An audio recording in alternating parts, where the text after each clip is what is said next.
Alléluia. Nous avons un seul texte de base. C'est vrai qu'on va marcher avec beaucoup de textes, c'est parce que nous sommes en train de suivre une série d'enseignements. Je vais vous proposer premièrement Éphésiens chapitre 4, 11 à 15.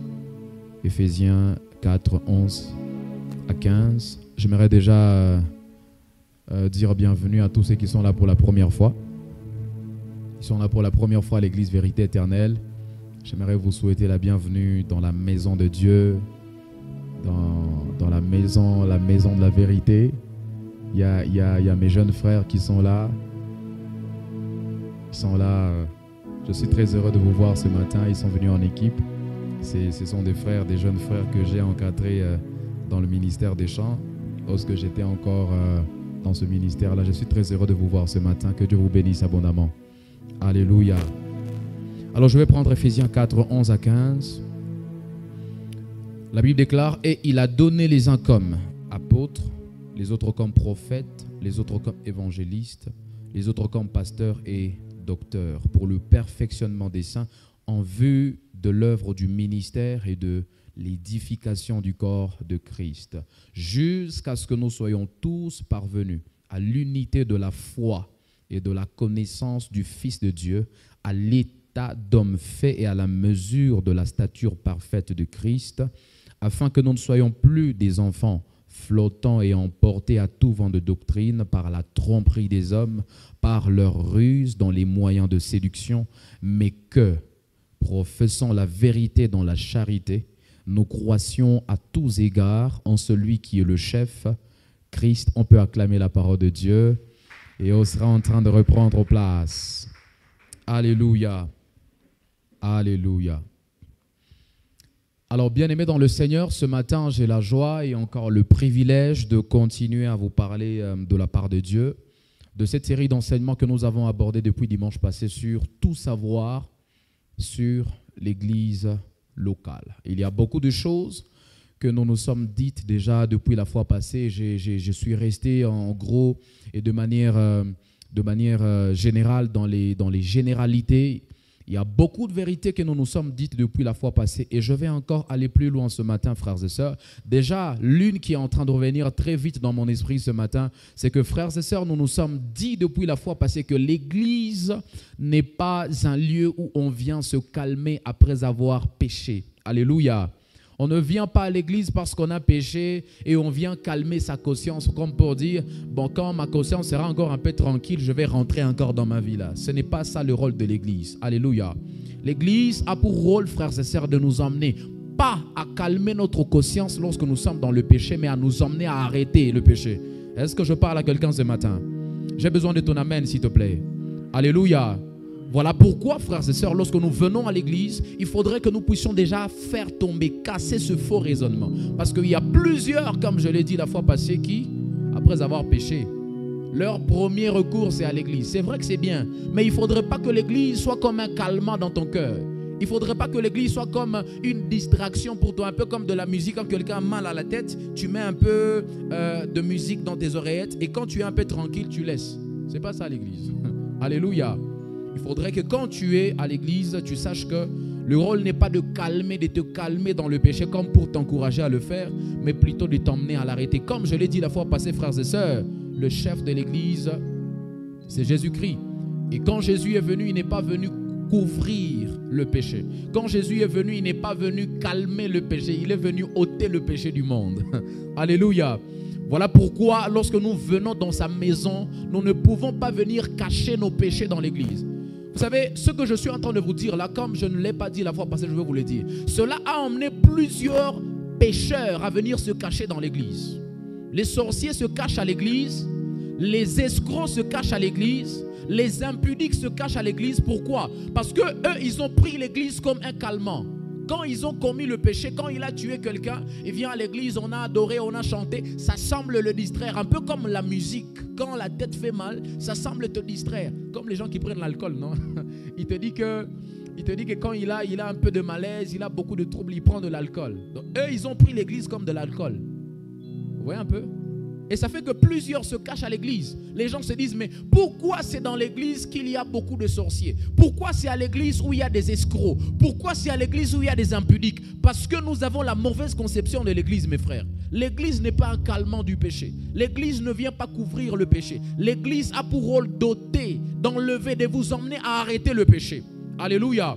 C'est pourquoi lorsque vous venez à l'église, avec vos péchés, c'est bien parce que l'église c'est un hôpital. Mais quand tu vas à l'hôpital, le rôle n'est pas de te calmer à l'hôpital. Quand tu vas à l'hôpital, le rôle c'est de te soigner, que tu guérisses de la maladie. Et de préférence que la maladie ne revienne même plus. Est-ce que je parle à quelqu'un ce matin? Voilà pourquoi on doit avoir cette bonne conception de l'église. J'ai dit depuis la fois passée, frères et sœurs, que l'église, le mot même église vient de ek, kaleo, c'est deux mots grecs. Et qui signifie déjà la préposition ek, qui signifie en dehors de. Et kaleo qui signifie appeler à l'infinitif. Et cela voudrait dire, comme nous l'avons dit depuis la fois passée, l'église Amakanisa, c'est un rassemblement de frères et de sœurs qui ont été expressément appelés par Dieu à se distinguer dans la vie. Alléluia. Lorsque quelqu'un est appelé en dehors de, c'est-à-dire il est appelé à se sortir de la masse. Il est appelé à sortir de la masse de tout le monde. Lorsque tout le monde est dans la légèreté, toi tu es appelé à sortir de cette légèreté-là. Dès lors que tu appartiens à une église. Alléluia. Dès lors que tu appartiens à l'église, dès lors que tu viens à l'église doit t'appeler à sortir de cette légèreté-là, dont tout le monde fait preuve. L'église doit t'appeler à sortir de ce milieu-là, cette médiane-là. L'église doit t'emmener à sortir de ce que tout le monde fait. Alléluia. Quelqu'un a osé dire un jour, il dit la foule n'a pas d'âme. C'est pas pour rien que les gens ont sorti ce dicton, frères et sœurs. Quand ils ont dit la foule n'a pas d'âme, c'est une façon de nous dire, lorsque nous voulons être excellents dans la vie, lorsque nous voulons faire des grandes et des bonnes choses dans la vie, il nous faudrait sortir de la foule. Est-ce que je parle à quelqu'un? Et c'est l'un des rôles de l'église. C'est même ça, l'étymologie même de l'église. Alléluia. Suis-je en train de parler à quelqu'un ce matin? Il y a plusieurs généralités que nous nous sommes dites depuis la fois passée, frères et sœurs, au sujet de l'église. Et nous étions en train de dire que l'église, c'est une famille où l'on vient retrouver ses frères et ses sœurs, des gens, des hommes et des femmes à qui on peut se confier. Il ne faudrait pas, frères et sœurs, que quand nous venons à l'église, que ce soit à l'église où nous trouvons des gens dont nous avons peur. Les gens à qui on ne peut même pas confier $50. Quelqu'un à qui tu ne peux même pas confier tes $100. Quelqu'un à qui tu ne peux même pas confier la gestion d'une entreprise. Vous savez, ce matin, quand j'étais en train de venir, c'est une patronne ici au centre-ville. Hier soir, elle m'a écrit, elle m'a dit, écoute, pasteur, j'ai besoin d'un monsieur qui doit commencer à travailler dans mon établissement. Hier soir. Et je me suis mis d'abord. Et puis j'ai dit, je peux lui envoyer qui? Lui envoyer qui? Normalement, lorsqu'on est à l'église, on n'aurait plus le droit de se poser de telles questions. Vous voyez un peu? Vous savez pourquoi je me suis posé une telle question? C'est parce que j'ai peur de salir ma réputation. Quand moi je vais l'envoyer là-bas, c'est moi qui va aller représenter là-bas. Et je me dis, bon, qui peut me représenter valablement auprès de cette maman ici? Si le monsieur va là-bas et il va voler l'argent d'autrui, il va détruire l'entreprise d'autrui, on va dire, pasteur, c'est toi qui l'avais emmené ici. Voilà pourquoi nous devons, lorsque nous venons à l'église, frères et sœurs, nous tous ici, il faudrait que nous puissions avoir cette conception que quand nous venons à l'église, nous devons nous-mêmes être des frères et des sœurs pour les autres à qui ils peuvent se confier. Alléluia. C'est-à-dire quand quelqu'un te voit à l'église, il a été escroqué là-bas, il a été trahi là-bas. Quand il te voit, il te regarde, il dit, je pense que je peux faire confiance à celui-ci. Je pense que je peux faire confiance à celle-ci. Voilà ce que l'église devrait contenir, mes frères. Voilà comment l'église devrait être constituée. Et ça, c'est une responsabilité à tout le monde. Ce n'est pas seulement donné aux intercesseurs. Alléluia. Frères et sœurs, il faudrait que nous puissions quitter cette conception-là où nous pensons que pour trouver des gens qui sont sérieux à l'église, il faut aller à l'intercession. Qui vous avait dit ça? Ou vous pensez que pour trouver des gens qui sont sérieux à l'église, il faut aller à l'évangélisation? Non, l'église, frères et sœurs, dans le vrai sens même du terme, l'église, selon le sens biblique, devrait être un rassemblement où, même sans aller forcément à l'intercession, tu sais que quand tu es arrivé à l'église, tu as trouvé déjà des gens à qui tu peux te confier. des frères et des sœurs à qui tu peux donner tes secrets, des frères et des sœurs à qui tu peux présenter des problèmes parce que tu sais que tu vas attendre de ceux que tu attends de, ce sont des solutions à ces problèmes. Ce serait ça, la conception de l'église. Et quand tu as cette conception-là, toi-même en venant à l'église, tu vas tout faire à ce que tu sois un frère crédible, que tu sois une sœur crédible à qui quelqu'un peut se confier. Suis-je en train de parler à quelqu'un ce matin? Alléluia. Tout savoir sur l'église locale. Regarde ton voisin, dis-lui voisin. On va y aller ce matin. Alléluia. Je finissais la fois passée en vous disant, frères et sœurs, qu'il y a une nécessité à appartenir à une église locale. Et comme je l'ai dit, je vais aller même plus loin. Je ne trouve pas intérêt à reprendre ça parce que je finissais par là. Parce que je vais aller plus loin ce matin. Je me dois de commencer à vous dire ce que l'Esprit m'a mis en cœur. Frères et sœurs, lorsque vous lisez l'histoire de l'église primitive, dans Actes des Apôtres déjà, chapitre 2, vous lisez tout le chapitre là où l'église a commencé. Et quand vous regardez comment l'église a commencé, frères et sœurs, déjà à partir du premier chapitre de Actes des Apôtres, Jésus est en train de parler à ses disciples, il leur promet l'Esprit de Dieu, il leur dit attention, ne quittez pas Jérusalem sans que vous ne puissiez recevoir l'Esprit de Dieu. Dans le deuxième chapitre, c'est là que l'église primitive a commencé. La première église, c'est là que l'église commence. Quand l'église commence en regardant comment elle vivait, en regardant comment elle se comportait. Déjà, je vais vous dire ceci. Lorsque vous voulez bien comprendre les choses ou le sens même des choses dans la Bible, le vrai sens des choses qui ont rapport avec la Bible, rentrez toujours dans cette même Bible, là où ces choses-là ont été dites ou ont été énoncées pour la première fois. On appelle ça la loi de la première mention. Et donc, pourquoi je vous ramène ici? C'est pour que nous puissions comprendre la vraie, l'idée qu'il y avait derrière ceux qui ont été à la première église. L'idée qu'il y avait derrière, en fait, l'idée qu'avait celui qui a créé, celui qui a emmené la première église à exister. Alléluia. C'est pourquoi je vais vous ramener dans la première église. Regardez, je vous ai dit depuis la fois passée, frères et sœurs, que c'est nécessaire d'appartenir à une église locale parce que l'église locale, c'est un lieu de bénédiction. Regarde ton voisin, dis-lui voisin. L'église locale, c'est un lieu de bénédiction. On a fait une différence entre l'église universelle, mais aussi l'église locale. Comme j'étais en train de le dire, frères et sœurs, l'église universelle, c'est cette église que nous constituons tous.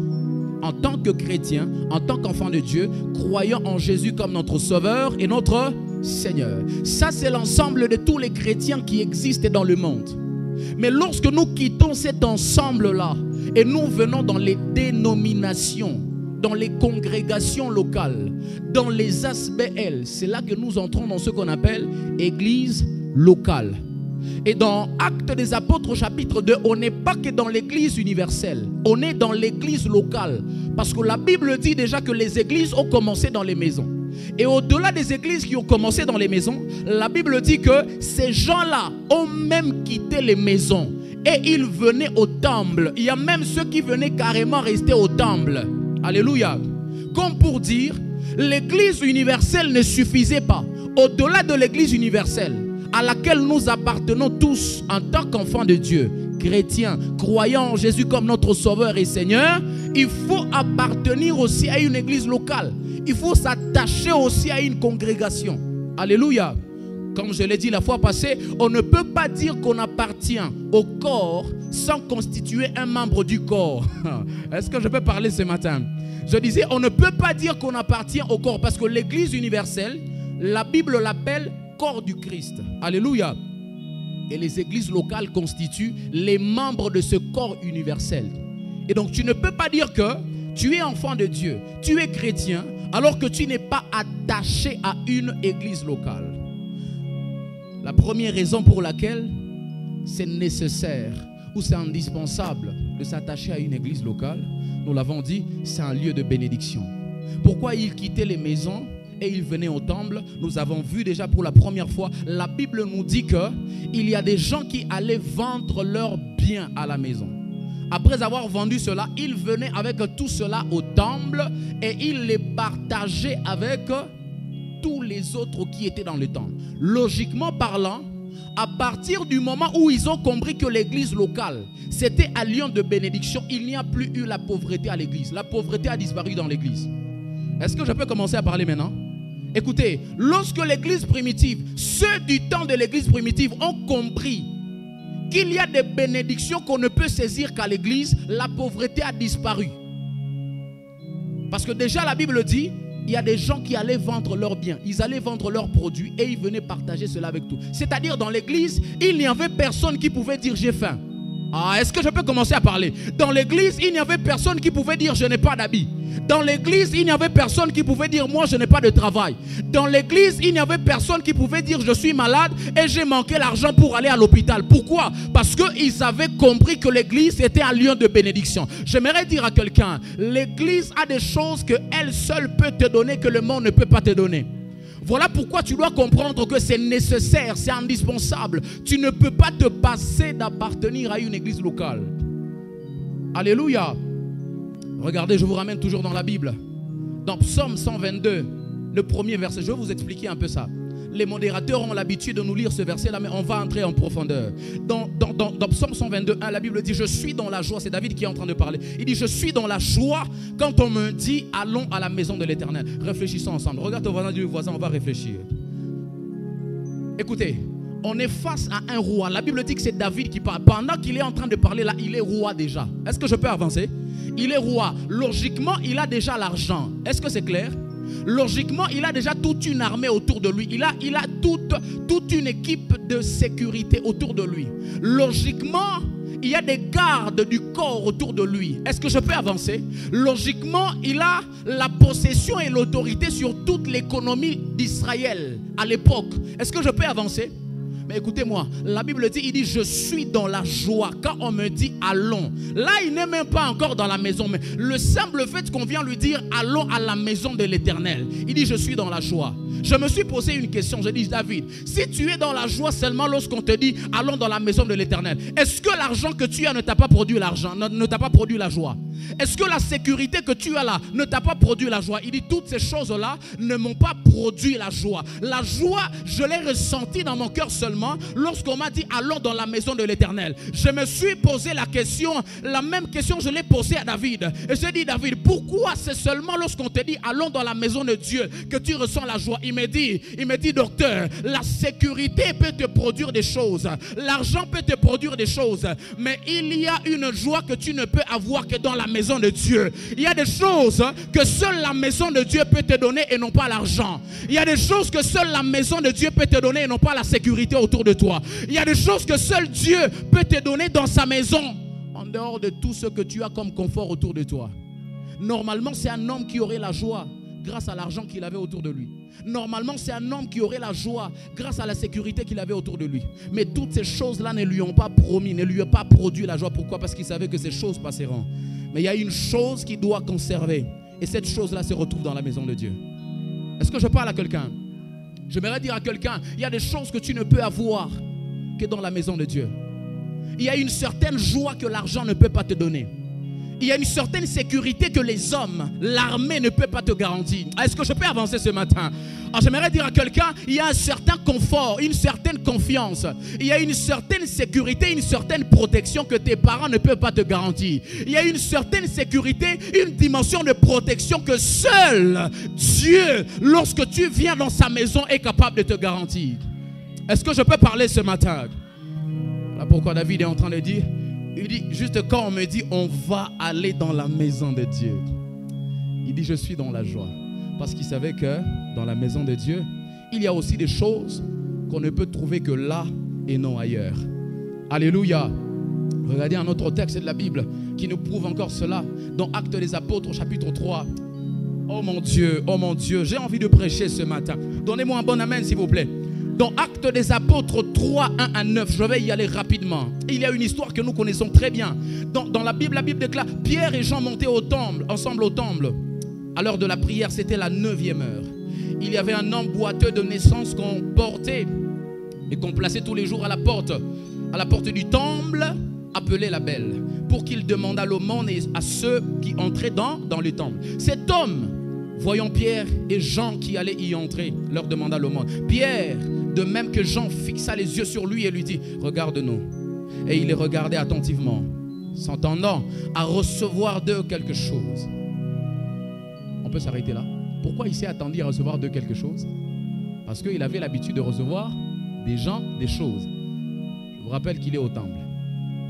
Alors, Pierre lui dit, je n'ai ni argent, ni or, mais ce que j'ai, je te le donne. Au nom de Jésus-Christ de Nazareth, lève-toi et marche.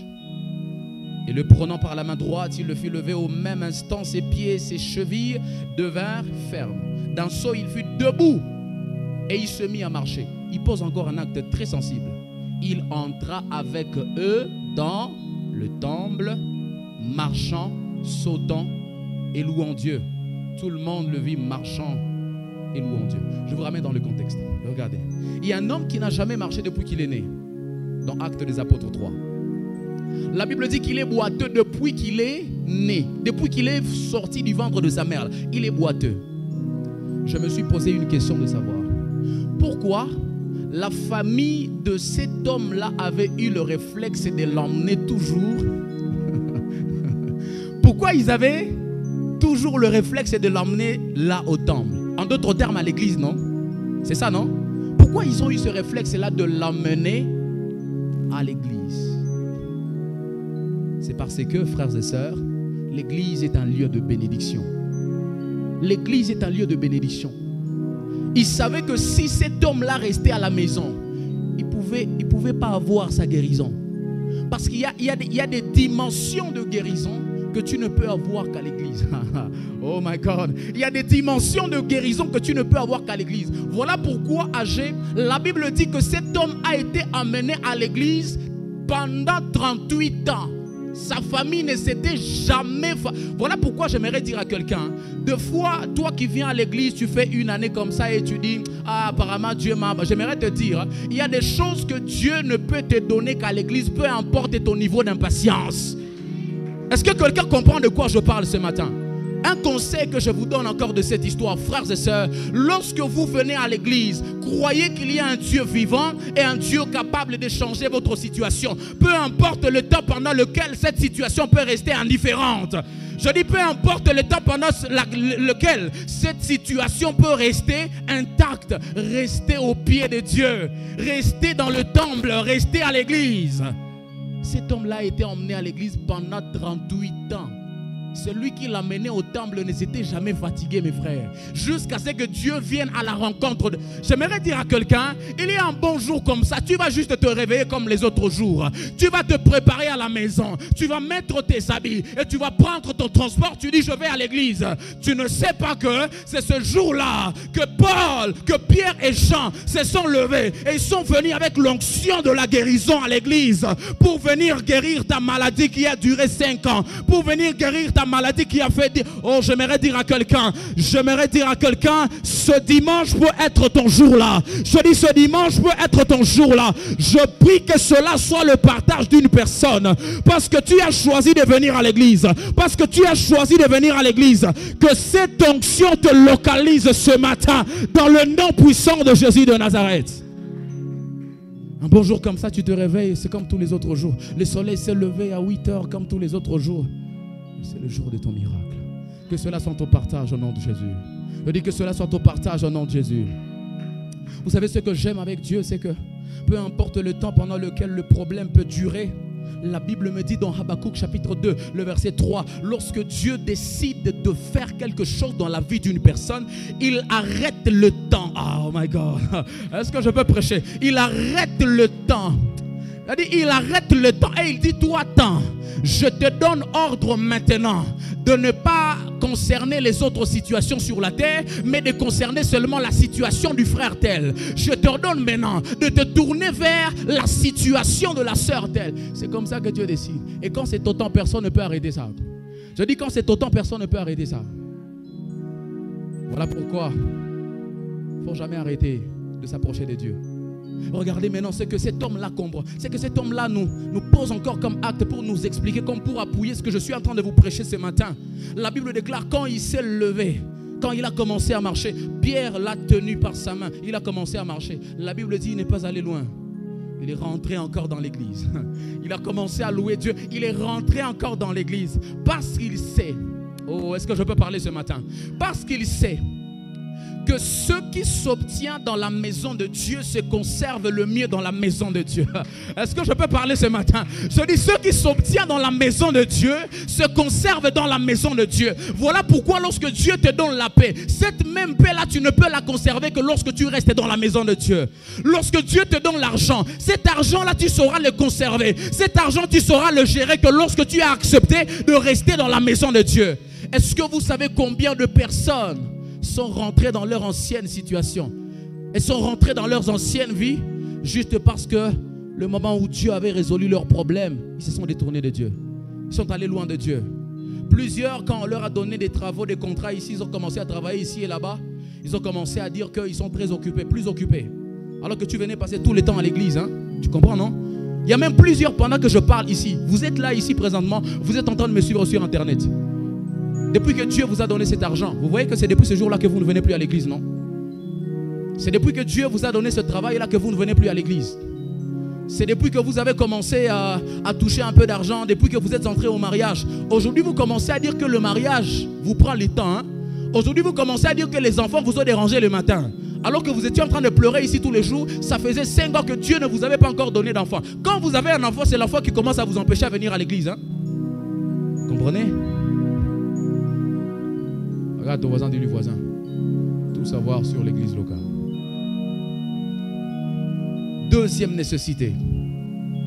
Frères et sœurs, il est nécessaire de s'attacher à une église locale. Parce que l'église locale est le seul endroit sûr pour nourrir la relation entre le chrétien et Dieu. Alléluia. Je vais le dire comme ça. Le seul endroit sûr pour nourrir la relation entre le chrétien et Dieu, c'est l'église locale. Regardez comme au temps de l'église primitive. La Bible déclare que lorsqu'il venait à l'église, je vais d'ailleurs vous le lire dans Actes des Apôtres 2. Pour ceux qui ont leur Bible, dans Actes des Apôtres 2, 41, la Bible déclare: ceux qui acceptèrent sa parole furent baptisés, et en ce jour-là, le nombre des disciples s'augmenta d'environ 3000 âmes. Regardez, ils persévéraient dans l'enseignement des apôtres, dans la communion fraternelle, dans la fraction du pain et dans les prières. La crainte s'emparait de chacun d'eux, et il se faisait beaucoup de miracles et beaucoup de prodiges par les apôtres. Tous ceux qui croyaient étaient dans le même lieu. Là, c'est à l'église, non? Ils étaient dans le même lieu et ils avaient tout en commun. Ils vendaient leurs propriétés, leurs biens, et ils ont partagé le produit entre tous selon les besoins de chacun. Ils étaient chaque jour tous ensemble assidus. Ils étaient tous ensemble assidus au... Vous avez lu ça?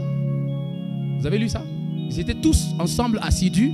Quand on dit assidus là, assidus, c'est qu'ils sont sérieux. Hein? Ils ne blaguent pas. Vous voyez un peu? Ils ne blaguent pas. C'est pas WhatsApp qui les a emmenés au temple là-bas. C'est pas Facebook qui les a emmenés au temple là-bas. Tu vois?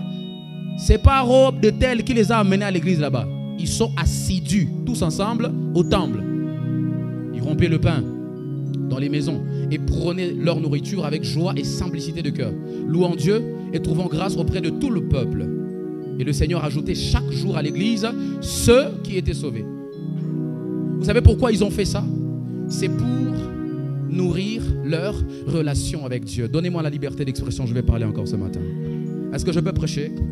Frères et sœurs, lorsque nous devenons enfants de Dieu, il y a quelque chose qui se passe. Et c'est la chose la plus importante. Ça s'appelle la relation avec Dieu. Est-ce que je peux prêcher? Hein? Ça s'appelle la relation avec Dieu. Mais le problème que j'ai avec les chrétiens d'aujourd'hui, c'est quoi? C'est que quand le chrétien vient à Dieu, il ne regarde plus à la relation. Il ne se concentre plus sur sa relation avec Dieu. Il commence à regarder plutôt aux promesses. Il commence plutôt à regarder à ce que Dieu lui avait promis. Il commence plutôt à regarder plus à ce que Dieu peut faire qu'à la relation qu'il entretient avec ce Dieu-là. Et il oublie que s'il perd la relation, il perdra même tout ce que Dieu peut faire. Il oublie que s'il perd la relation, il perdra même les promesses de Dieu. Parce que, écoutez-moi, je ne peux vous promettre un téléphone que si je suis en relation avec vous. Dites-moi, lorsque vous brisez cette relation-là, je vais vous promettre, je vais vous donner le téléphone. Bon, écoutez. Le problème, c'est que plusieurs d'entre vous n'aiment pas être sincères. Je vais demander ici, qui ont déjà été dans des relations amoureuses un jour? Vous voyez, regardez ces gens.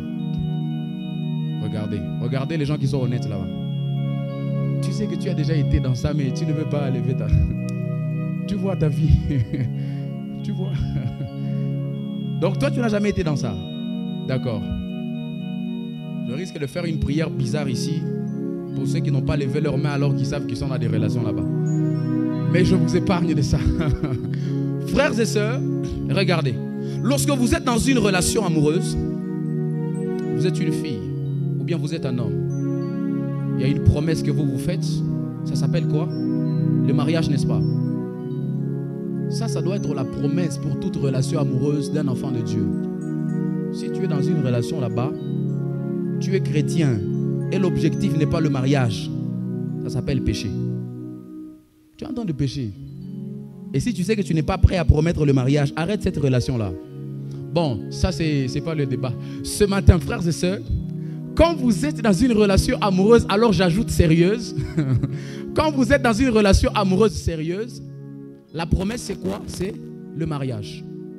Vous savez pourquoi vous vous êtes promis le mariage? Ou bien vous savez pourquoi généralement ce sont les hommes qui promettent le mariage? Vous savez pourquoi l'homme promet le mariage? C'est parce qu'il y a une chose qui a précédé ça. C'est la relation qu'il a entretenue d'abord avec la sœur. Vous comprenez un peu ça? Alors dès lors que vous brisez la relation, est-ce que vous irez encore au mariage? Et d'ailleurs, je vais vous dire comme ça. La plupart des foyers, même aujourd'hui, qui ont des problèmes, ce sont des foyers qui ont oublié que ce qui les a emmenés jusqu'au foyer, c'est la relation. Ils ont commencé à entretenir plus les enfants, ils ont commencé à entretenir plus la maison. Ils oublient que ce qui l'a emmené plus dans le foyer, surtout les femmes, elle oublie que ce qui l'a emmené, ce qui a vraiment été à la base du fait qu'on l'a amené dans le foyer là, c'est la relation. Elle oublie d'entretenir la relation, elle commence à s'occuper d'autre chose.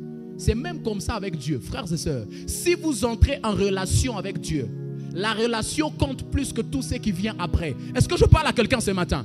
Même quand il vous promet le ciel, là, vous devez savoir que la raison pour laquelle il vous a promis le ciel, c'est la relation que vous avez contractée avec lui. C'est la relation que vous avez entretenue avec lui. Dès lors que vous perdez cette relation-là, même le ciel, vous ne l'aurez pas. Même les choses de la terre comme ça, vous ne les aurez pas. Voilà pourquoi il a osé. Est-ce que je peux prêcher ce matin? Dans Matthieu chapitre 6, le 33e verset, la Bible dit, il dit, recherchez d'abord le royaume des cieux.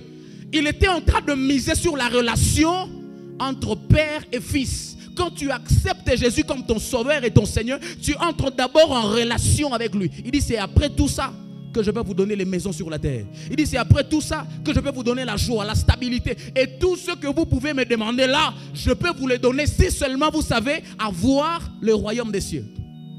La relation. Et vous savez où se nourrit la relation avec Dieu? C'est à l'église.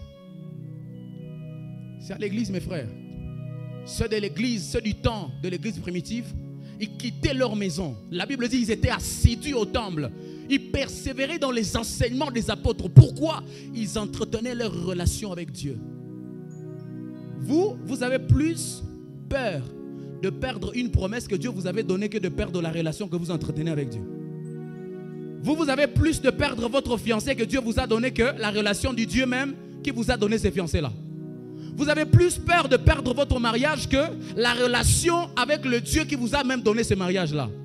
Vous comprenez un peu le vrai problème de l'église aujourd'hui, non? On ne sait plus entretenir la relation avec Dieu. Et cette relation-là s'entretient à l'église, frères et sœurs. Voilà pourquoi nous avons intérêt à nous attacher à des églises locales. Une église qui te montre que, attention, ce qui compte le plus là, c'est ta relation avec Dieu. Tu dois nourrir cette relation-là par des enseignements. Comme c'était au temps de l'église primitive. Tu dois nourrir cette relation-là par la prière, par les prières. D'ailleurs, la Bible n'a même pas parlé seulement de la prière. La Bible a parlé des prières. Tu dois nourrir cette relation-là par la communion fraternelle. C'est-à-dire, tu viens à l'église, tu rencontres des frères et des sœurs. Tu dis, mais actuellement, dans mon intimité avec Dieu, je ne sais plus prier, je ne sais plus pas. Comme pour dire, je ne sais plus parler à mon Dieu. Des fois, quand j'ai envie de prier, j'ai sommeil et tout ça. Tu entretiens ta relation avec Dieu. Quel est le jour où tu as dépensé ton argent rien que pour entretenir ta relation avec Dieu. Toi, tu es prêt à acheter tous les Louis Vuitton que tu connais. Tu es prêt à acheter tous les Gucci de 2025. Mais tu n'es pas prêt à acheter un café pour entretenir une relation et faire une veillée à la maison, parler à ton père. Tu vois, non? C'est un problème sérieux. C'est un problème sérieux. Hein? Tu sais te trouver l'argent pour acheter coûte que coûte le cortège du mariage. Mais tu ne peux pas acheter le café. Tu ne peux pas acheter le cacao rien que parce que tu as un temps de jeûne pour te fortifier. Tu vois? C'est un problème. Mes amis, ce qui compte le plus, c'est d'abord la relation avec Dieu. Alléluia. On vous dit, venez à l'église. On a veillé. Ah, veillé? Pasteur, j'ai interrogation. Pasteur, j'ai examen. Est-ce que toi, tu sais que même celui qui va te donner la réussite à cet examen, à cette interrogation-là, c'est Dieu? Tu sais ça? Ah, tu vois, moi, je suis malade. On te demande de jeûner à l'église ici, c'est toi qui nous présentes les problèmes d'estomac. Tu as commencé à dire même que tu avais des médecins alors que tu n'as même pas un infirmier qui te suit. Ah, mon médecin m'a déjà dit, tu l'avais eu, il s'appelle même comment ton médecin là? Ah, mon médecin m'a déjà... Toi, tu as même un médecin vraiment. Quelle est la dernière fois que tu es allé à l'hôpital général, si ce ne sont pas les dispensaires du quartier là? Et tu dis mon médecin. Il faut entretenir la relation avec Dieu là. C'est celle qui compte, mes amis. Tout l'argent que nous pouvons avoir sur la terre là, toute la gloire que nous pouvons avoir sur la terre là, le ministère et tout ce que nous pouvons avoir sur la terre là, se fonde sur quelque chose qu'on appelle la relation avec Dieu. Et c'est la première chose à étudier pour voir même un homme qui est sérieux avec Dieu. Est-ce qu'il est en relation avec Dieu? Comment il entretient sa relation avec Dieu? Comment il nourrit son cœur pour Dieu? Comment est-ce que son amour est en train de grandir pour Dieu? Est-ce que sa proximité est en train de grandir avec Dieu? Est-ce que son affection est en train de grandir avec Dieu? Tu vois des petits signes comme ça? Depuis que toi tu es en relation avec Dieu, quel sacrifice tu es déjà capable de faire pour lui? Tu vois? Ça prouve que tu es en train d'entretenir ta relation avec Dieu. Vous savez, dans les relations amoureuses, moi aussi j'ai déjà été dans ça. Même si vous n'avez pas accepté d'être honnête. Dans les relations amoureuses, quand vous faites logiquement 6 mois, vous glissez dans une année comme ça, vous avez la grâce d'aller jusqu'à une année, 6 mois comme ça. Non, là tu peux commencer à lui acheter des habits. Tu peux même lui donner $50 pour aller payer à l'école, tu vois, si tu as des moyens. Mais au début là tu as peur, non? Pourquoi à une année, 6 mois, tu es prêt à lui donner de l'argent pour aller payer à l'école? Parce que vous avez entretenu la relation. La relation est allée tellement loin, elle a tellement grandi que tu es prêt à lui donner plus de choses. Maintenant, ma question ce matin, toi, tu es prêt à donner, tu es prêt à donner quoi à Dieu actuellement, depuis que tu es en relation avec lui? Parce que ça, la réponse que tu vas me donner là, va me pousser à dire si tu entretiens ta relation avec lui ou si tu ne l'entretiens pas. Et une relation qui ne s'entretient pas, elle meurt. Ne vous en faites pas. Une relation qui ne s'entretient pas, elle meurt. Voilà pourquoi vous avez intérêt à venir à des études bibliques. Vous avez intérêt à participer à des veillées à l'église. Vous avez intérêt à venir participer aux chants, aux séances d'évangélisation. Vous avez intérêt à participer à ça parce que ça nourrit votre foi. Et ça entretient votre relation avec Dieu. Ça maintient votre relation avec Dieu. L'église locale, frères et sœurs, c'est l'endroit sûr où on entretient sa relation avec Dieu. Ils auraient dû le faire dans leur maison là-bas comme à l'église primitive, mais ils ont accepté de quitter leur maison. La Bible dit ils sont allés au temple et ils étaient assidus là-bas. Ils ne s'amusaient pas là-bas. Ils ne s'embrouillaient pas. Voilà pourquoi j'ai l'habitude de vous dire, quand vous venez à l'église comme ça, ce n'est pas le temps de prendre votre WhatsApp. Ce n'est pas le temps de prendre votre Facebook. Comment pouvez-vous imaginer être en train d'entretenir une relation avec votre Père Céleste, votre Créateur, et c'est sur WhatsApp que vous êtes en train de le faire? C'est sur Facebook, comme s'il avait Facebook, comme s'il avait WhatsApp, comme s'il utilisait TikTok comme vous, comme s'il utilisait Instagram comme vous. Est-ce que vous savez que lui n'utilise pas WhatsApp, mais il utilise un numéro? Oh my God. Il utilise un numéro céleste. Le numéro céleste, là, certains l'ont appelé Jérémie 33, le verset 3. Quand tu l'appelles, tu entres en prière. Tu te mets à genoux, tu prends des temps de jeûne, des temps de retraite. Retiens ta relation avec Dieu. Elle compte plus que tout, il faut faire attention. Elle compte plus que tout l'argent qu'elle peut te donner là. Mais sinon, même tout ce qu'il peut te donner là, c'est à cause de la relation là. Alléluia. Frères et sœurs, il est nécessaire d'appartenir à une église locale, troisièmement. D'ailleurs, je vais le dire comme ça avant de donner la troisième raison pour laquelle il est nécessaire d'appartenir à une église locale. Je vais donner à noter bien, frères et sœurs, il est plus facile d'être chrétien, de rester chrétien et de grandir spirituellement dans un groupe qui nous aime et qui nous soutient. Alléluia. Il est plus facile d'être chrétien, de le rester et de grandir spirituellement grâce à un groupe qui nous aime et qui nous soutient. Et ce groupe-là, généralement, quand vous lisez la Bible, ça s'appelle l'église. L'église locale, pas l'église universelle, l'église locale. D'ailleurs, quand vous entrez même dans l'église primitive, au-delà même de ce groupe qu'ils formaient tous en tant qu'église dans le temple, il y avait des petits groupes. Il y avait des petits groupes des gens, ceux qui géraient ceci, ceux qui géraient cela. Et c'est ce qui se fait dans l'église. Ça entre même dans le département, dans le couloir de ce qu'on appelle la communion fraternelle. Alléluia. J'ai dit, il est plus facile d'être chrétien, de le rester et de grandir spirituellement quand vous faites partie d'une église. Vous savez pourquoi plusieurs ont abandonné la foi? Parce qu'ils ne viennent plus à l'église. Plusieurs, ils ont arrêté de prier, ils ne prient plus. Pourquoi? Ils ne viennent plus à l'église. C'est ça le problème.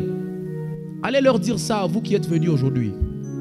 Dites-leur que la raison pour laquelle ils ne lisent plus la Bible, la raison pour laquelle ils n'ont plus le premier amour là qu'ils avaient pour Dieu quand ils se sont convertis, c'est parce qu'ils ne viennent plus à l'église. Quelqu'un qui vient à l'église, vraiment si c'est une bonne église, je ne sais pas comment expliquer le fait qu'il peut perdre le courage de prier. Je ne sais pas expliquer le fait qu'il peut perdre le courage de lire sa Bible. Ça peut venir pendant 2 jours, oui, j'accepte. Mais ça ne peut pas faire 6 mois, frère. Si ça fait déjà 6 mois, c'est que tu as un problème sérieux qu'il faut traiter. Et le problème là, sérieux, qu'il faut traiter la plupart des fois, c'est parce que vous ne venez plus à l'église. Parce que l'église, c'est comme un échauffement, c'est comme un entraînement. Tu es en train de t'échauffer. Quand tu arrêtes là, tu ne vas plus rien faire. Tu ne vas plus prier, tu ne vas plus lire ta Bible. Tu vois, même les offrandes, tu ne donnes plus. Parce que tu as perdu quelque chose de très important. Tu t'es détaché d'un lieu très important qu'on appelle l'église. Pasteur, pourquoi il faut s'attacher à une église? Parce que les chrétiens dans une assemblée locale peuvent accomplir des œuvres d'édification, d'évangélisation et de bienfaisance qui leur seraient impossibles s'ils devaient agir individuellement. Je vais vous expliquer par une illustration très simple, pure et simple. J'ai dit, il est important, même pas important, je disais, il est nécessaire. C'est un peu comme pour dire, c'est obligatoire de s'attacher à une église locale. Pourquoi? Parce que il y a des œuvres d'édification, des actions d'évangélisation, de bienfaisance que l'église en l'ensemble est capable de faire, mais que vous ne pouvez pas faire seul. Je vais vous faire réfléchir. Quand on était pendant Pape 2025 ici, on a eu 2 descentes évangéliques, n'est-ce pas? J'ai annoncé ça ici à la chaire. Il faut voir combien nous ont suivis dans les marchés là-bas. Oui, il faut voir combien nous ont suivis dans les marchés là-bas. Juste un peu de gens comme ça. La première fois, j'étais seulement avec lui, à la technique, et la sœur Grace. La première fois, dans le premier Sokodisa. Deuxième, je n'étais qu'avec lui. Même la sœur Grace a fui pour la 2e fois. Maintenant, imaginez, je vous fais juste réfléchir. Si l'église a annoncé qu'on va aller ensemble évangéliser dans les marchés, tu ne sais pas, tu fuis. Parce que tu as honte, parce que tu as peur qu'on te voie, parce que. Maintenant, quand on va te demander de le faire seul, tu sauras. Tu vois maintenant le dilemme, non? Tu ne sauras pas. Même lui, même elle, le premier jour, ils ont su parce que on était là dans le cadre de l'église. Mais si lui-même là, je lui demande d'aller faire seul, ou bien elle, je lui demande d'aller faire seul, c'est très difficile. C'est très difficile. Voilà pourquoi il y a certaines choses que vous ne pouvez pas être capable de faire aussi longtemps que vous restez seul dans votre coin. Il faut que vous puissiez accepter de quitter votre coin, la maison là où vous avez l'habitude de dire que vous allez souvent le dimanche. Quittez ces coins-là, venez à l'église. Il y a beaucoup de choses que vous saurez faire lorsque vous êtes ensemble avec les autres. Quelqu'un avait dit seul, on peut aller loin, mais ensemble avec les autres, on est fort. Est-ce que je peux parler à quelqu'un? Et ensemble avec les autres, on est fort, même si seul, on peut aller loin. Vous comprenez un peu ça? Frères et sœurs, il est important de vous attacher à une église. Quand je parle à l'église là, c'est pas le fait d'aller, aujourd'hui tu es dans telle église, telle dans telle église, et encore dans telle église. Non, non, tu t'attaches à une église locale. Tu sais que moi ici, je suis de l'église Vérité Éternelle. Moi ici, je suis de l'église telle. Moi ici, je suis de l'église telle. Ça va t'aider à faire certaines choses que tu ne peux pas être capable de faire seul. Alléluia. Vous savez que plusieurs ont commencé à apprendre. Vous savez que plusieurs ont appris à prier dans l'église. Plusieurs, quand ils sont seuls. Même aujourd'hui là, même il y a plusieurs malheureusement, hein, c'est une triste réalité. Il y a plusieurs, même aujourd'hui à l'église, vous les voyez, ils sont en feu ici. Quand on est en train de prier ensemble là, ils sont en feu. Ils prient comme si c'est lui qui va faire descendre le ciel. Mais quand il est seul dans sa chambre, il ne sait même pas faire 20 minutes. Il ne sait même pas faire 10 minutes. Vous savez le problème c'est quoi? C'est parce que quand vous êtes en groupe, la Bible elle-même reconnaît ça mes frères.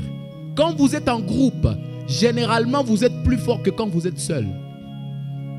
Généralement vous êtes plus fort que quand vous êtes seul. Voilà pourquoi plusieurs ont appris à prier à l'église. Plusieurs ont appris à prophétiser à l'église. Plusieurs ont appris à interpréter la Bible à l'église. Plusieurs ont appris à l'église. Pourquoi? Parce qu'il y a certaines choses que vous ne pouvez pas être capable de faire aussi longtemps que vous restez seul dans votre coin. Alléluia. Combien on est venu à l'église, on était frimeurs. On était frimeurs quand on est venu à l'église. Tu viens à l'église parce que il y a 3-4 couleurs que tu as mélangées. Tu dis il faut que les gens sentent aujourd'hui. Frère, quand tu as encore les gens de mentalité là, tu ne peux pas aller au marché pour aller évangéliser. Tu ne peux pas. C'est pourquoi si tu ne continues pas à venir à l'église, hein, tu ne sauras pas si l'église ne t'apprend pas que ce n'est pas ça la bonne raison, la motivation pour laquelle tu dois venir à l'église. On nous a sorti ça, pourquoi? Parce que nous on est resté à l'église. Aujourd'hui, moi qui étais frimeur dorénavant, je suis évangéliste, je peux aller dans les marchés, je peux aller même dans les hôpitaux, je peux aller partout. Il n'y a rien qui me fait plus peur aujourd'hui. J'étais frimeur là-bas comme toi, aventurier là comme toi. Mais l'église m'a transformé. L'église m'a emmené à faire des choses que je ne pouvais pas faire. Même le fait que je prends le micro ici, frère, c'est l'église qui m'a appris ça. Est-ce que quelqu'un comprend de quoi je parle? C'est l'église qui m'a appris ça. Sinon, moi, j'étais juste orateur. On avait l'orgueil du collège là et tout ce qu'on avait au collège. Mais ce que je fais là, ici, c'est l'église qui m'a appris ça. C'est l'église.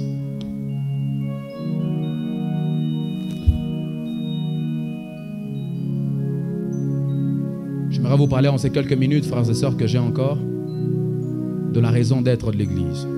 Ou la mission même de l'église. C'est un enseignement qui ne devrait pas nous prendre tout le mois de mars. On doit vraiment finir. Pourquoi l'église existe, mes frères? Je vais parler en particulier de l'église locale. Quand Dieu a créé l'église, qu'est-ce qu'il avait dans sa pensée? Qu'est-ce qu'il avait dans sa tête? Vous savez, ça va nous aider à voir l'église d'une autre façon. Ça va nous aider à avoir un autre aperçu de l'église. La mission principale de l'église est simple. Et on va le lire. On va lire ça ensemble dans Matthieu chapitre 28, 19 à 20.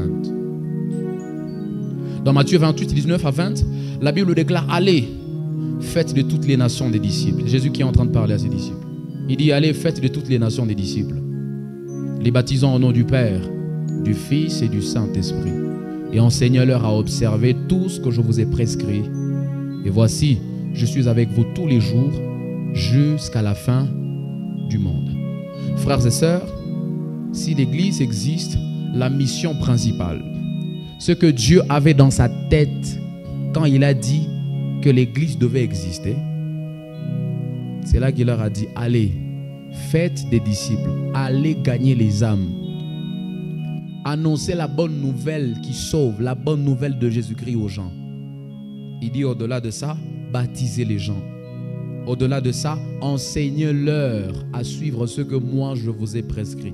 Voilà la mission principale de l'Église. C'est pour cela que l'Église existe, mes frères. Vous savez pourquoi je suis en train de vous dire ça? Parce que souvenez-vous de tous les objectifs que je vous ai donnés depuis dimanche passé. Cet enseignement a pour but, frères et sœurs, de vous aider aussi à savoir quelle est la bonne et la mauvaise Église. Et à quelle Église je dois forcément m'attacher. Alléluia. Et qu'est-ce que nous, on doit faire dans l'église? Frère, quand Dieu a créé l'église, c'était pour aller gagner les âmes. Et donc, je suis en train de dire ceci. Une église qui n'a pas la compassion des âmes, une église qui n'a pas l'amour pour les frères et les sœurs qui sont perdus dans le péché là, c'est une église morte. Pour Dieu, ça c'est une église qui n'existe pas. Parce que déjà la première raison pour laquelle il a dit que l'église existe, c'est pour que nous on aille récupérer ceux qui sont dans la mort là-bas, qu'on aille leur présenter Jésus qui vivifie, qu'on aille leur présenter Jésus qui sauve. C'est ça ce qui a poussé Jésus à dire que l'église existe. Et donc, si l'église maintenant elle est là aujourd'hui pour vous demander seulement l'argent, vous qui venez, si l'église elle est là aujourd'hui pour venir et puis on chante et puis on chante et puis on chante, frère, l'église n'a pas d'abord ça comme mission. L'église a d'abord comme mission d'aller gagner les âmes. Alléluia. Voilà pourquoi lorsqu'on fait partie d'une église, on doit organiser des campagnes d'évangélisation. Lorsqu'on fait partie d'une église, comme j'ai l'habitude de vous dire, on doit quitter ici chacun avec le fardeau, la détermination d'aller gagner un frère, une sœur à Christ pour que tu viennes avec lui prochainement à l'église. Et puis vous savez ce qu'il a dit, hein? Ce n'est pas, il n'a pas dit aller, il n'a pas dit appeler les gens à l'église. Il a dit allez, sortez de l'église vous. C'est-à-dire quand il est en train de leur parler ici, c'est comme si ils sont à l'église et il leur dit quittez maintenant l'église et puis allez chercher ces gens-là. Est-ce que quelqu'un me comprend? Voilà pourquoi j'ai l'habitude de vous dire, ne pensez pas que les gens viendront ici, ils viendront de nulle part et puis on leur prêchera Jésus. Non, c'est nous qui devons quitter ici pour aller leur prêcher Jésus là-bas, pour qu'ils viennent. C'est ça la logique. Voilà comment les choses fonctionnent dans la pensée de Dieu. Nous, on doit quitter ici. On doit aller les chercher dans les marchés. On doit aller les chercher à l'université. On doit aller les chercher dans les hôpitaux. On doit aller les chercher pour qu'ils puissent venir maintenant ici. Quelqu'un me donne un bon amen. On doit leur enseigner Jésus. On doit les baptiser. C'est la mission de l'église. Il y a d'autres missions. Ce que j'ai appelé des missions secondaires. L'église a pour mission secondaire, premièrement, de rassembler les enfants de Dieu. Ils sont rassemblés comme nous sommes ici pour adorer Dieu, pour suivre des enseignements, pour communier avec les autres, pour participer à la Sainte Seine que nous allons faire dimanche prochain et pour la prière. C'est une mission secondaire. C'est une mission attachée à la première là que Jésus a donnée. La mission de nous rassembler, de nous mettre ensemble comme ça. Chaque dimanche, chaque lundi, chaque mercredi, chaque vendredi, pour adorer Dieu, pour suivre les enseignements, pour communier avec les autres, pour participer à la Sainte Seine. Alléluia. Pour prendre le temps de prier. Si l'église ne fait pas tout ça, elle n'a pas sa raison d'être. Voilà pourquoi quand on te dit il faut adorer, frère, il faut adorer. La raison pour laquelle on t'a appelé ici, c'est pour que tu viennes adorer Dieu. Tu vois, non? Tu n'es pas venu regarder quelqu'un qui chante ici. Si tu es venu adorer Dieu. Quand on t'appelle ici, tu dois venir adorer Dieu. Vous savez, il y a des débats bizarres comme ça qui m'énervent. Quelqu'un est en train de sortir de l'église, il dit vraiment l'adoration d'aujourd'hui n'a pas été bonne. L'adoration d'aujourd'hui n'a pas été bonne comment? Tu as même su comment? Tu as même su comment? C'est pas toi qu'on adore, c'est pas à toi qu'on a donné l'adoration. Tu dis que l'adoration n'a pas été bonne. Tu as jugé ça comment? Tu as qualifié ça comment? Frère, quand on t'appelle ici, c'est pas pour venir critiquer ou pour venir juger les chants. Quand on t'appelle ici, c'est pour venir adorer. Est-ce que je peux dire la vérité ici? Non, est-ce que je peux dire la vérité? J'ai dit quand on t'appelle ici, c'est pas pour venir côté la chorale. Tu n'es pas coach de la chorale ici. Quand tu viens, tu adores avec la chorale. Et quand la chorale est en train de nous emmener en cela, ils ne sont pas des experts. Vous n'êtes pas des experts aussi. Vous devez adorer aussi quand vous nous emmenez en cela. Parce que nous tous ici, on vient adorer. Il n'y a personne qui vient assister personne ici. Vous comprenez un peu ça? Il n'y a personne qui vient assister l'autre ici. Nous tous, on vient adorer Dieu. Nous tous, on vient suivre les enseignements. Voilà pourquoi je n'aime jamais, je leur ai déjà dit, tu oses seulement, je te chasse de cette église. Tu viens, tu quittes ici et puis tu vas dans tes affaires. Toi, tu es venu faire quoi ici? Tu es un mercenaire? Ça ne se passe pas comme ça. Quand nous venons à l'église, l'église a pour mission de nous emmener à adorer Dieu, à suivre des enseignements, à prier. Raison pour laquelle aussi, quand on est en train de prier comme ça, il y a des choses qui fâchent pour nous qui sommes ici devant. Le conducteur est en train de te pousser à prier. Il te dit, prie mon frère. Et puis tu le regardes. Tu es venu faire quoi à l'église? Mais on te dit de prier. C'est la raison pour laquelle l'église t'a appelé. On t'a appelé pour que tu viennes prier, frère. Tu viens me regarder. Pourquoi? Il faut prier, non? Est-ce que je peux parler ici? Mais il faut prier. Il faut prier, non? Moi, il faut que ma voix parte pour que toi tu pries. Maintenant, moi, ma voix, quand ma voix va partir là, je vais prier avec quoi? Moi, je ne suis pas venu prier.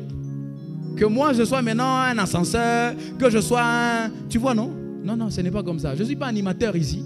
Quand je te demande de prier, frère, je dois dire, mes bien-aimés dans le Seigneur, on va prier. Tout le monde commence à élever sa voix. On prie. Tu bats les mains toi-même. Sans que moi, je ne te force. Parce que c'est la raison pour laquelle tu es venu. Alléluia. Je ne peux te forcer que lorsque je suis en train de t'apprendre. Mais quand tu sais déjà comment il faut prier. Bizarrement, quand on te dit on va prier pour le pays, toi-même tu regardes là. Frère, on a dit qu'on va prier pour le pays, non? C'est pour ça qu'on est venu à l'église. Quand on te demande de prier, il faut prier. Il ne faut pas qu'on te force pour ça. Toi, tu attends la chorale pour que... imaginez, quand vous attendez d'habitude la chorale pour commencer à prier, vous pensez que la chorale, elle n'a pas besoin de prier?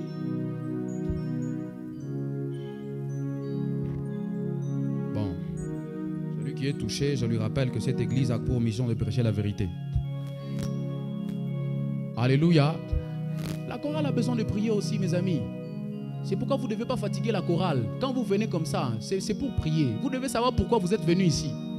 Quand vous êtes venu en veste, frère, on peut te demander de te mettre à genoux, même si c'est ta veste la plus chère. Est-ce que je peux parler ici?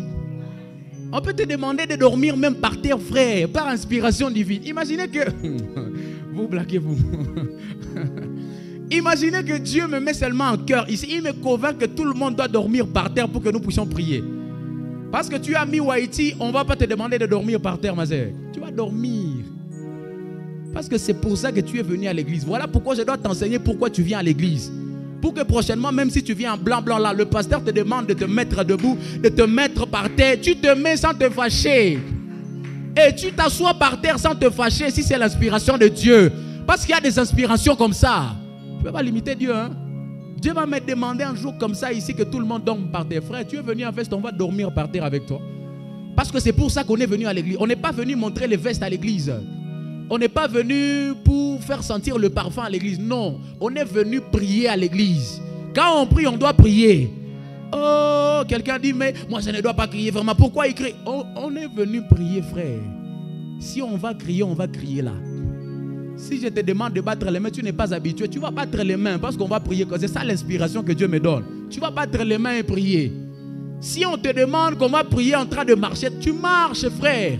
C'est pour ça que tu es venu. Tu vois la raison pour laquelle tu as toujours senti dans ton cœur comme si on est en train de te forcer, non? Parce que tu ne sais pas pourquoi tu viens à l'église. Prochainement comme ça, je te dis de prier en marchant dans la salle, tu restes sur place, je te chasse. Parce que tu sais déjà pourquoi on vient à l'église.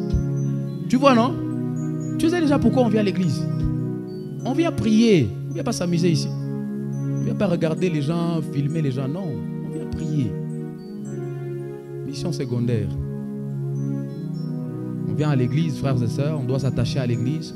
Et l'église a pour mission secondaire de donner une maison spirituelle aux croyants, composée des frères et des sœurs, ainsi que des parents, tous portés par le désir de connaître Dieu. Lorsque vous venez à l'église, vous vous attachez à l'église, frères et sœurs, elle a pour mission de vous donner une maison spirituelle. Une maison où vous retrouvez des frères, des sœurs dans le Seigneur, des parents dans le Seigneur, et vous tous, vous êtes animés par le désir de connaître Dieu. C'est une mission de l'église. Vous savez, il n'y a que lorsque vous avez une maison que vous pouvez être protégé contre les intempéries. Est-ce que je parle à quelqu'un? Vous savez qu'il n'y a que lorsque vous avez une maison que la pluie peut tomber et vous n'êtes pas mouillé. Parce que vous avez une maison. Mais quand vous n'avez pas de maison, voilà la raison pour laquelle vous avez plusieurs problèmes. Plusieurs qui ne sont pas attachés à des églises là.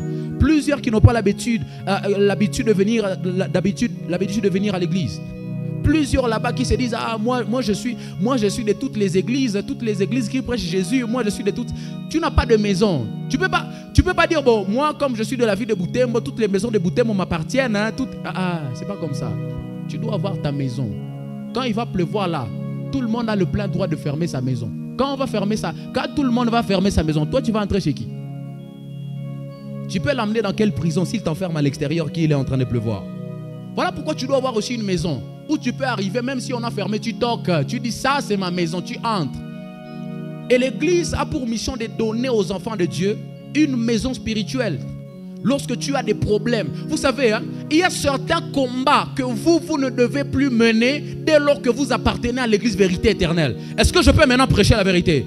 Frères et sœurs, il y a certaines difficultés, certains problèmes que tu ne peux plus avoir dès lors que tu appartiens à l'église vérité éternelle. Tu sais pourquoi? Parce que l'église vérité éternelle a pour mission de te donner une maison spirituelle. Et chaque maison spirituelle a une alliance avec Dieu.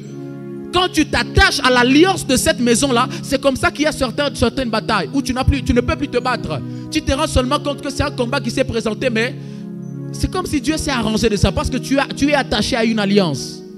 Tu as une maison. Quand la pluie tombe, il y a des gens qui jettent. Vous voyez un peu comme les enfants qui étaient en train de jeter des cailloux ici, non? Pourquoi les cailloux là ne nous ont pas atteints? Parce qu'il y a une maison ici. Et c'est comme ça. Quand tu es attaché à l'alliance d'une maison spirituelle qu'on appelle l'église locale, il y a certains combats pour lesquels tu ne peux plus te battre. Il y a même certaines choses que tu ne dois plus demander parce que le pasteur a la responsabilité de prier pour toi. Ah, est-ce que je peux prêcher ce matin? Je vous dis la vérité, hein? Ce n'est pas de l'orgueil, ce n'est pas une façon de vous décourager de prier, mes frères. Il y a certaines choses, quand tu es attaché à une église, quand tu es attaché à une alliance d'une maison spirituelle, il y a certaines choses pour lesquelles tu ne peux plus prier. Parce que le pasteur, qui est le gardien de la maison, a la responsabilité de prier pour toi. C'est la raison pour laquelle un jour, âgé, Jésus a dit à Pierre, il dit, le diable a voulu te cribler. Pierre n'avait pas prié, hein? Il dit, moi j'ai prié pour toi. Pourquoi il n'avait pas atteint? Parce qu'il avait une couverture spirituelle. Il avait une maison qui le couvrait. Comme pour dire, Pierre, il y a certains combats où tu ne peux plus te battre. Moi, je me battrai pour toi. À partir du jour où tu as accepté d'appartenir à ma maison. Et c'est comme ça que fonctionne l'église, mes frères. Vous avez plusieurs problèmes, hein, parce que vous n'êtes pas attaché à une église. Vous n'avez pas l'habitude de venir à l'église. Vous n'êtes pas attaché à une alliance. Quand tu t'attaches à une alliance sérieuse comme la mienne ici, frère, il ne faut pas blaguer. Alléluia. Dernière mission secondaire. L'église a pour mission d'être une réponse pour le monde. Aïe, aïe, aïe, aïe.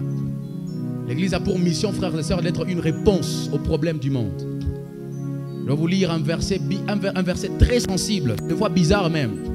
Dans Matthieu chapitre 5, 13 à 16. La Bible déclare, vous êtes le sel de la terre. Et si le sel perd sa saveur, avec quoi la lui rendra-t-on? Il ne sert plus qu'à être jeté dehors et foulé aux pieds par les hommes. Vous êtes la lumière du monde. Une ville située sur une montagne ne peut être cachée. Et on n'allume pas une lampe pour la mettre sous le boisseau, mais on la met sur le chandelier. Elle éclaire tous ceux qui sont dans la maison. Que votre lumière luise ainsi devant les hommes, afin qu'ils voient vos bonnes œuvres et qu'ils glorifient votre Père qui est dans les cieux. Frères et sœurs, lorsque nous appartenons à une église, l'église elle a pour mission d'éclairer le monde. Et donc à partir du moment où nous appartenons à une église, nous avons la responsabilité d'éclairer le monde. Vous savez, quand je parle d'éclairer le monde, là je suis en train de parler de l'influence. Nous avons la responsabilité d'influencer le monde. C'est-à-dire quand les gens te regardent, ils disent il faudrait vraiment que je sois intelligent comme ce frère-là. C'est ça. Il faudrait que je sois vraiment élégant comme ce frère-là. C'est ça. Il faudrait que je sois vraiment... Il faudrait que je sois un bon concepteur des projets comme ce frère-là. C'est ça. Que tu éclaires le monde. C'est-à-dire les gens quand ils te regardent, ils ont envie d'être comme toi. Dès lors que tu appartiens à l'église, tu as cette mission-là d'éclairer le monde. Tu as cette mission d'impacter. Quand les gens te regardent parler, ils disent, mais il a appris où à parler? Il faut que je commence à parler comme lui. C'est ça. Tu dois tellement influencer les gens que quand ils te regardent, tous ils ont envie d'être comme toi dans ce que tu fais. dès lors que tu appartiens à l'église. Et l'église, en tant que maison, en tant qu'organisation, doit vous aider à arriver à ce niveau-là. Elle doit vous emmener à ce niveau-là, mes frères. Si l'église ne vous dit pas ça, elle ne sera qu'un rassemblement des idiots, des imbéciles. Elle ne sera qu'un rassemblement des gens qui ont échoué la vie, des gens qui ont fui les problèmes dans la... Écoutez-moi, quand vous venez à l'église ne vous apprend pas à fuir les problèmes. L'église vous apprend à affronter les problèmes. Parce que c'est quand il y a des problèmes, vous savez, le problème représente un peu comme les ténèbres. Et c'est quand il y a le ténèbre que vous venez avec la lumière. La Bible a osé dire, vous êtes la lumière du monde. Quand vous êtes de l'église, vous appartenez à une église, elle doit vous aider à être une solution aux problèmes qui se présentent. Parce que vous êtes une lumière. Il faudrait que dans le groupe où vous êtes, quand vous arrivez comme ça, les gens commencent à applaudir en vous voyant de loin.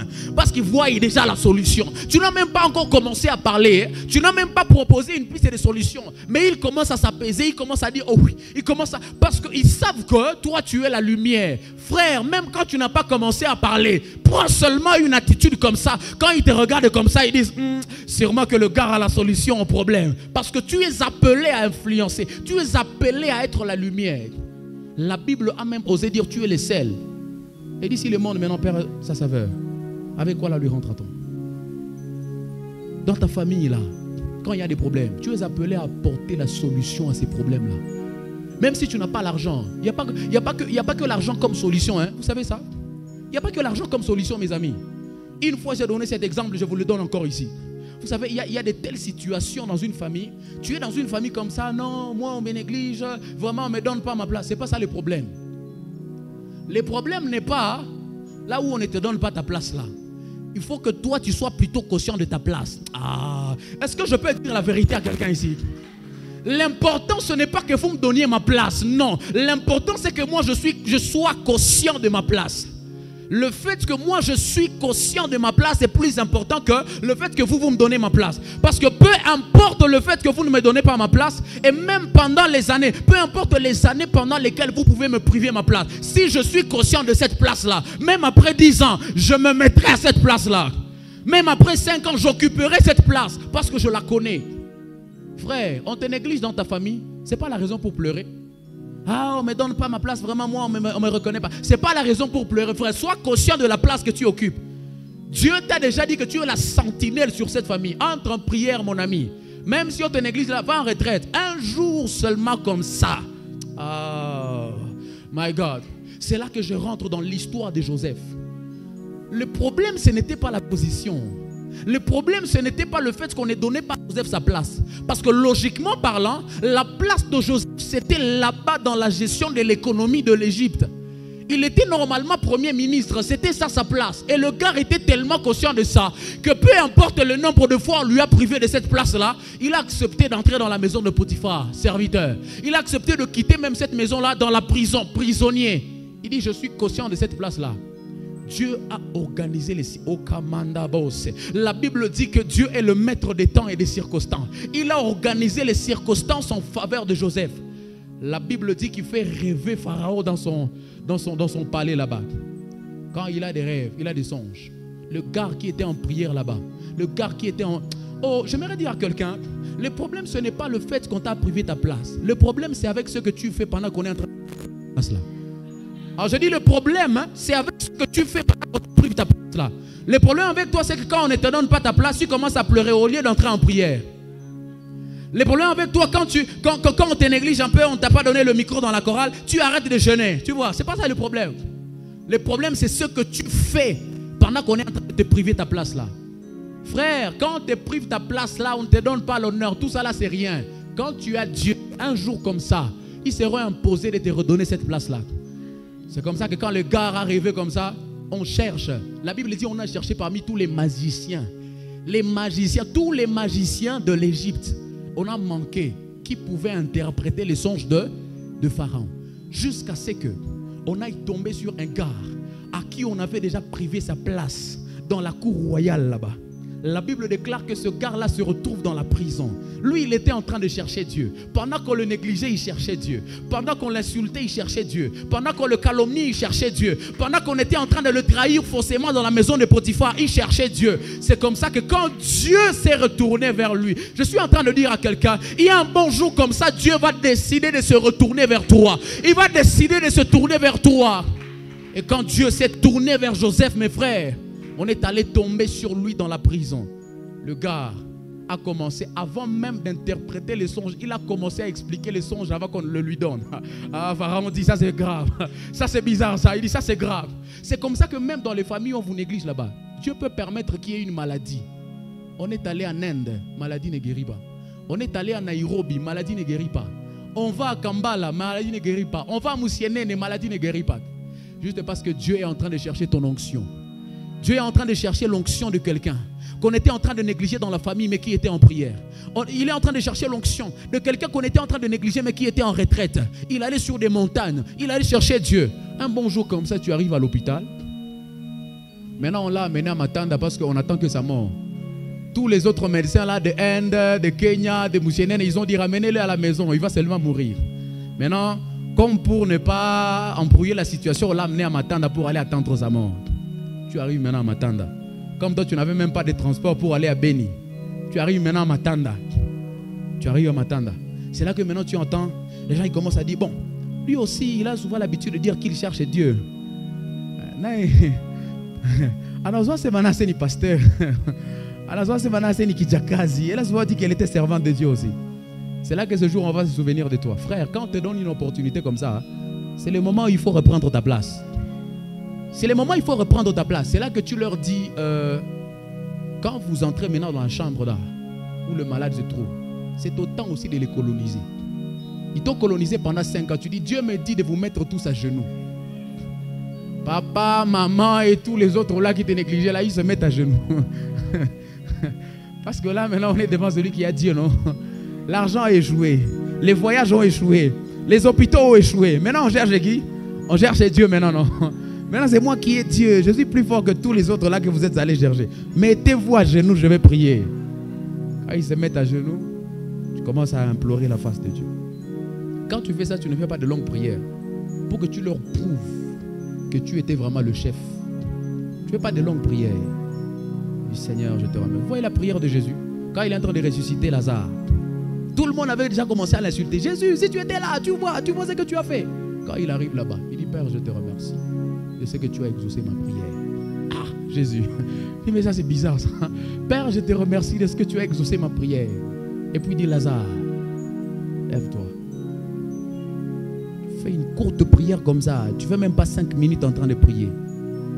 Vous savez, les gens des maladies là, quand ils se relèvent, ils disent, ah, donc tu as fini de prier. C'est là que vous attendez parmi eux. Je vous disais qu'il était aventurier. Vous voyez ce qu'il vient de... Quelques minutes après comme ça, le malade commence à bouger dans le lit. Frère, là, il n'y a personne qui va te négliger. Personne. C'est là que tu vas être comme un président. L'oncle t'appelle demain. Après demain, la tante. Après encore Shangazi. Après encore. Tu deviens maintenant la solution à tous les problèmes qu'il y avait en famille. Même les problèmes qu'on avait déjà oubliés, on va aller les ramasser parce qu'on sait qu'il y a déjà un gars qui est la solution au problème. On sait qu'il y a déjà une femme qui est la solution au problème. Alors je suis en train de dire à quelqu'un, le problème n'est pas le fait qu'on t'a privé ta place. Le problème n'est pas le fait qu'on t'a privé l'honneur. Le problème n'est pas le fait qu'on t'a privé la valeur. Le problème c'est ce que tu es en train de faire pendant qu'on est en train de te priver cela. Est-ce que tu peux t'imposer? Frères et sœurs, l'Église nous appelle à être des lumières. Elle nous appelle à être le sel de la terre. Je vais m'arrêter à ces missions secondaires, on va se tenir debout ce matin. Et l'Église, vous savez, pendant que nous sommes en train de nous tenir debout, elle a ce rôle-là. Elle a cette mission, quoi qu'étant secondaire, de nous emmener à être la lumière dans nos familles, dans nos auditoires, dans nos groupes d'amis là-bas, dans les clubs auxquels nous appartenons, dans les chorales auxquels nous appartenons, dans les groupes là, un peu partout où nous allons. L'Église a comme mission, mes frères, de nous emmener à éclairer tous ces gens-là. Nous sommes appelés à les influencer avec ce que nous avons reçu de la part de Dieu. Nous sommes appelés à être une solution pour ces gens-là. On va faire une courte prière de tout ce qu'on a dit ce matin, ce que je sens dans mon esprit. Tu vas demander à Dieu de t'emmener à être une solution pour ceux qui sont autour de toi. Élie un jour a pu dire au Carmel, il a dit que l'on sache que tu es Dieu, mais il ne s'est pas arrêté là-bas. Il a dit que l'on sache aussi que je suis ton serviteur.